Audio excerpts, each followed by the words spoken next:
Today we'll discuss regarding very common topic, very common problem what we see in present days in women, which is called polycystic ovarian syndrome. It is called PCOS.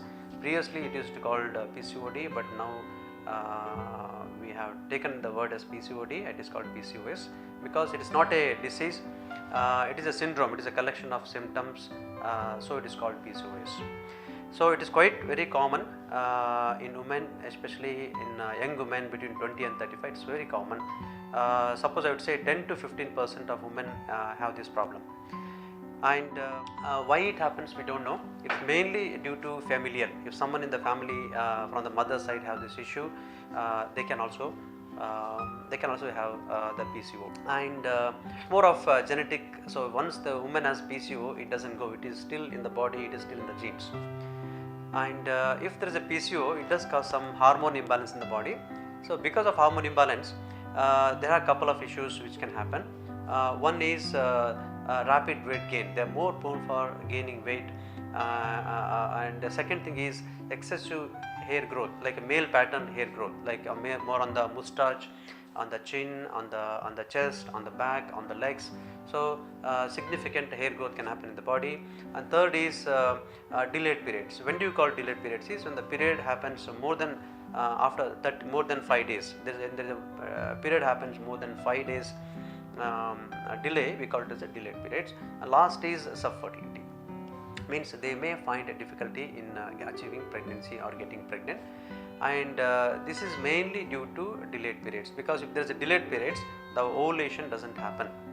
So that is the main reason for not conceiving in women with PCOS. Coming to the things, what can it cause? So one is as we discussed. So first of all, why the PCO happens, we don't know. As we discussed, it is more of a familial, and it is due to two hormones. One is two hormones, excessive male hormones and also excessive insulin, and because of this it develops a hormone imbalance, and it can give to four issues. One is sorry, just let me cut. So next would be like how to see, it can happen in any woman, but it is more aggressive when especially in young women between 20 and 35 years of age.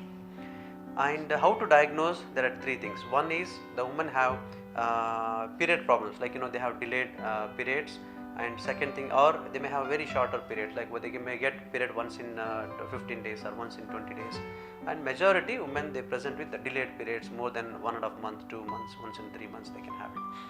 And second is excessive androgens, excessive male hormones. One is we can detect by doing some blood tests, and second is excessive growth of hairs on the face, and also acne, pimples, what we say, more of excessive acne, we call more excessive acne. Third is by doing a scan, ultrasound pelvic scan, especially internal scan or transvaginal scan is very useful in diagnosing. And there are many follicles are there. Nowadays we got more than 19 follicles in one of the ovary. We call it as a polycystic ovary. So if any of the two things are there, one is related to the periods, or one is related to the excessive male hormones, or one is related to the scan findings. If any of the two findings are there, we call it as an PCOS. So how do we treat the PCOS? So treatment is symptomatic, because there is no permanent solution for this problem, and it depends upon what really you want with the PCO.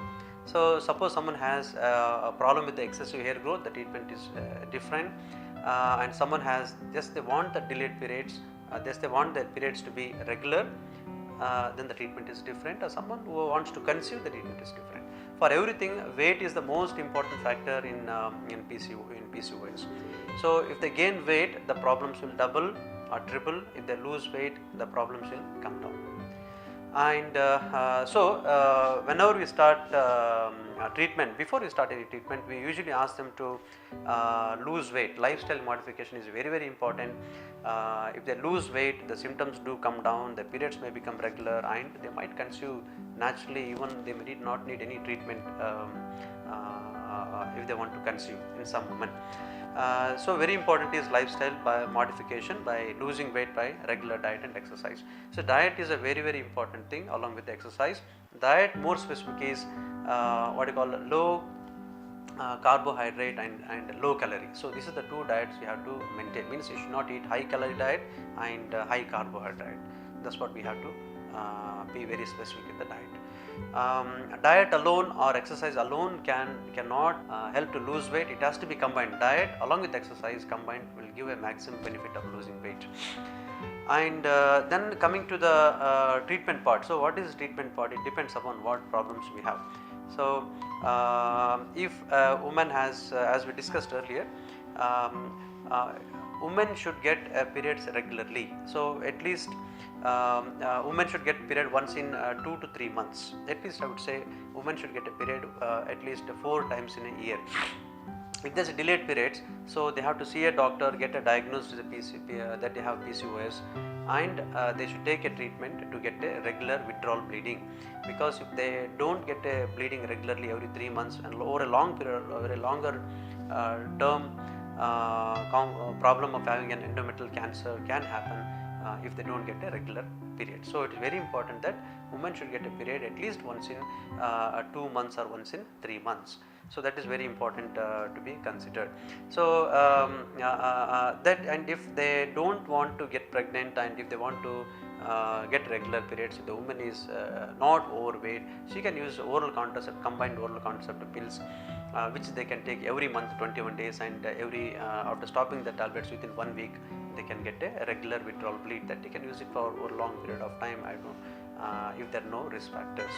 And coming to the fertility, depends upon first, as I told you, lifestyle modification, and the next step would be we have to exclude other factors, like we have to rule out thyroid problem, we have to rule out high testosterone, rule out high prolactin level, and once she loses weight, then we start the treatment. The first treatment what we start something called as an ovulation induction, where we induce ovulation by giving the tablets, and we regularly monitor using a scan to see when the follicle becomes bigger, and when the follicle is at least 18 millimeter, it contains a mature egg inside, and the follicle burst egg is released, and we ask the couple to try at those particular days, and they can achieve pregnancy.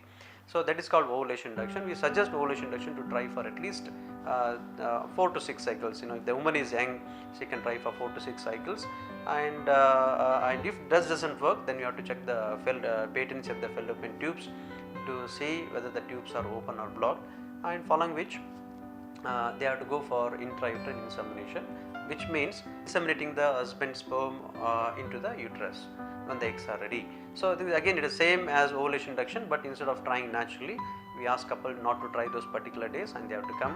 When the husband gives us a semen sample, we process it, we wash the sperm, we spin it within a centrifuge, we separate the good and the bad sperm, and inject the good sperm inside the uterus, and that achieves a good success rate of around 15 to 20% per cycle. We suggest them to try for at least 4 cycles to achieve a good success rate with IUI.